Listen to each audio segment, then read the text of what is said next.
Long before chemical weed killers existed, before the rototiller, before any garden center sold a single bag of synthetic fertilizer, the Amish settlers of Lancaster County, Pennsylvania, had already solved a problem modern science still struggles to answer.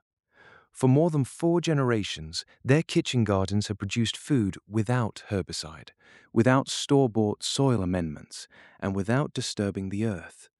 The soil there crumbles between two fingers like dark chocolate cake. The rows are dense, productive, almost embarrassingly easy. The weeds, almost non-existent. Meanwhile, in suburbs and backyards across the country, the same battle plays out every single spring. The crabgrass is back. The bindweed has wrapped itself around the tomato cages. The thistles have staged another invasion. How many weekends have been lost to that same losing war? Hours that cannot be returned. And the global herbicide industry now exceeds $34 billion a year, growing steadily by the season. That figure is not an accident. That is a business model, one built not on solving the weed problem, but on quietly managing it forever.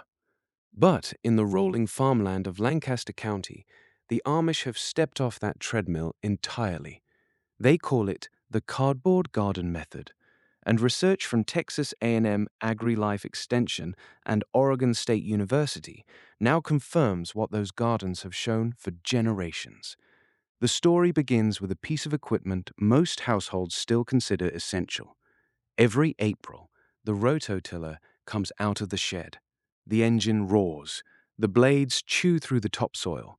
The freshly turned earth looks dark and ready, and the gardener feels the warm satisfaction of a job well done. But that ritual is the very reason the weeds keep coming back. Soil research has documented something most gardeners never hear. A single square foot of established garden soil can contain tens of thousands of dormant weed seeds, layered one on top of another, going back decades. Tens of thousands. Picture a jar of poppy seeds tipped over and scattered into every footprint of the bed. Tilling does not kill those seeds. Tilling lifts them to the surface, where light and oxygen wake them up by the thousands.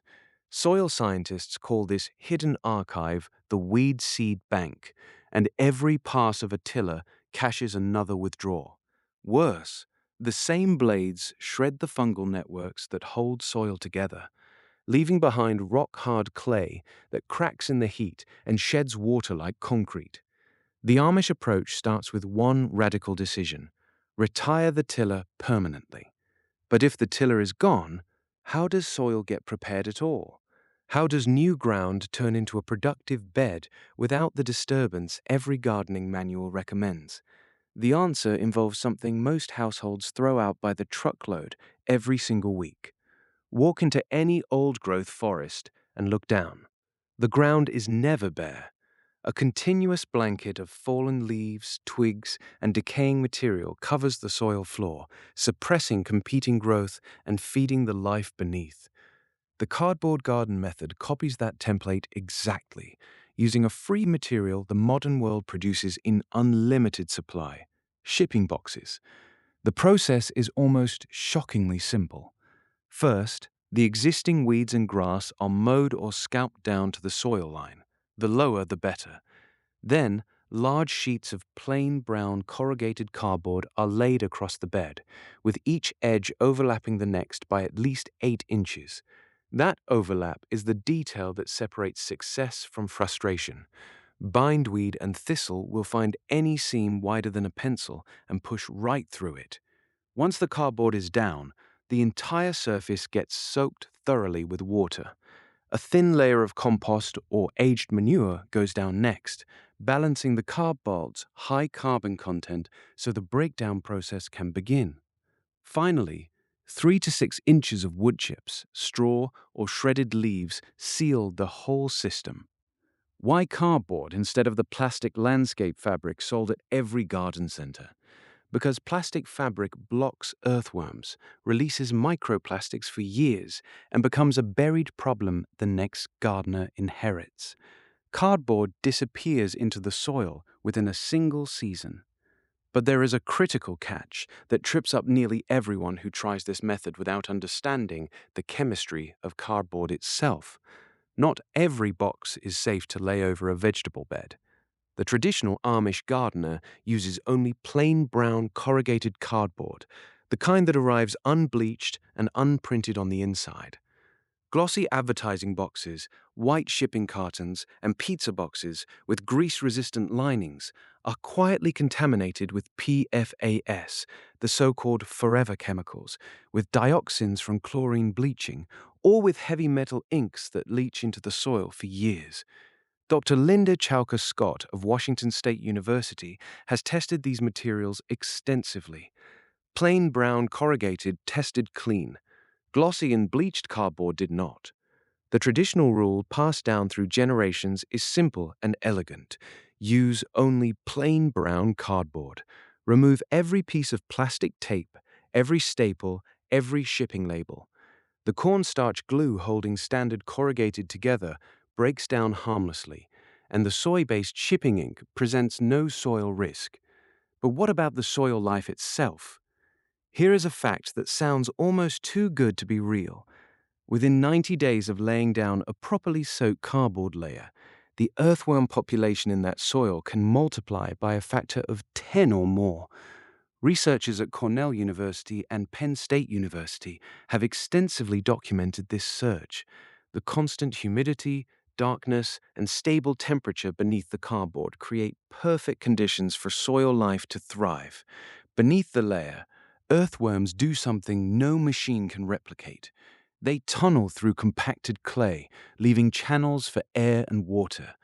They drag organic matter downward, mixing it with mineral soil and excreting castings that contain up to 5 times more nitrogen than the surrounding earth. They convert dead cardboard into living fertility, and they do it for free, every hour of every day. The same hidden network invites mycorrhizal fungi to colonize plant roots, building underground highways that move water and nutrients between crops on their own. A bed that resisted a shovel for years often becomes soft enough to push a transplant into by hand within a single growing season. The cardboard garden method handles compaction and fertility beautifully.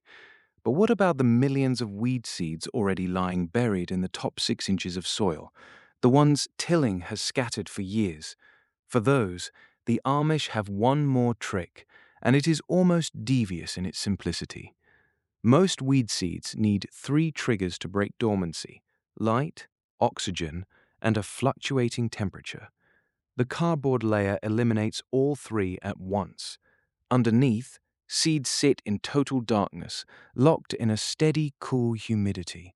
A few try to germinate anyway, sending pale shoots upward that exhaust their stored energy before reaching the surface. They die in the dark, depleting the seed bank without a single drop of herbicide. Studies on long-term permaculture sites have shown that one full season of properly maintained sheet mulching can reduce viable weed seed populations by 50 to 70%. And while the gardener sleeps, ground beetles colonize the moist edges of the bed, hunting any seed that does reach the surface and consuming a vast share of new arrivals before they ever take root. The bed cleans itself every night with no instruction and no payment. The cardboard suppresses what already exists. The darkness exhausts what tries to grow, and the beetles patrol what slips through. For anyone ready to extend this same regenerative thinking across the entire calendar year, the 4-season backyard harvest blueprint maps out exactly how the Amish style of soil stewardship pairs with cold season planting, succession crops, and self-sustaining beds that keep producing food through every month of the year, including deep winter.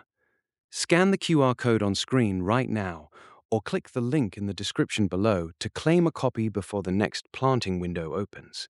There is something quietly powerful about stepping back and seeing all of this together. When the tiller gets retired and the cardboard goes down, when free shipping boxes replace expensive landscape fabric, when earthworms and ground beetles and fungal networks are allowed to do the work they were always designed to do, gardening stops being a battle against the soil. It becomes something closer to a partnership, a slow conversation between the gardener and the ground, where both sides finally understand each other. The Amish understood this for generations.